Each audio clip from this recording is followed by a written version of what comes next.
Қарашаның 22 мен 28 аралығында еліміз бойынша Қазақстан тәуелсіздігінің 30 жылдығын мерекелеуге арналған 287 іс-шара өтті. Елордада Нұрсұлтан Назарбаевтың төрағалығымен Нұр Отан партиясы саяси кеңесінің отырысы өтті. Елбасы 4-ші 10 жылдықта елдің тұтастығын сақтау маңызды екендігін, осы орайда партияның міндеті қазақстандықтарды біріктіру болып табылатындығын атап өтті. Осыған байланысты елбасы қазақстандықтарды президент Қасым-Жомарт Тоқаевтың мемлекеттік бағыты төңірегінде одан әрі топтастыру қажеттігін мәлімдеді. Осы аптада 10-шы мерейтойлық азаматтық форум өтті. Форумда азаматтық сектор қызметінің 30 жылдағы қорытындысы жасалды.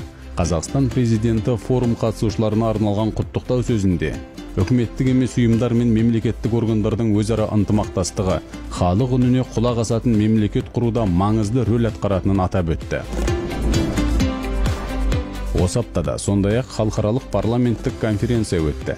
Шетелдің парламент өкілдері елбасының өңірдегі бейбітшілікті сақтау мақсатындағы бітімгерлік бастамаларына ерекше тоқталды.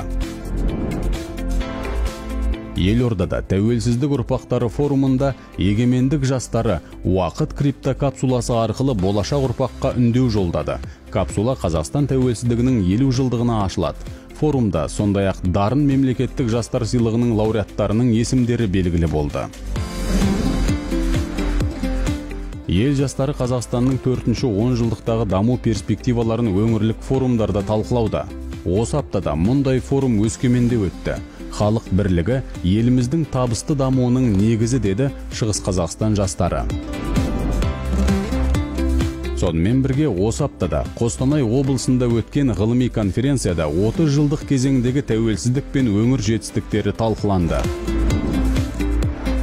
Нұр-Сұлтанда Алматы тәуелсіздіктің алтын бесігі көрмесі өз жұмысын бастады. Көрме мақсаты тәуелсіз Қазақстан тарихындағы Алматы қаласының орны мен рөлін көрсету болып отыр. Елорда тұрғындары осы күндері 2000-нан астам экспонат, мұрағаттық құжаттар мен фотосуреттерді көре алады. Көрме 28 қаңтарға дейін жалғасады. Тәуелсіздіктің мен үшін маңызы онлайн челленджі жалғасып жатқандығын естеріңізге саламыз.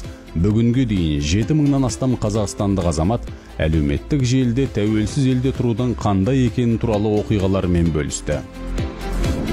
Тәуелсіздіктің 30 жылдығын атап өтуге қатысты барлық шаралармен 30 жыл KZ сайтында таныс бола аласыздар.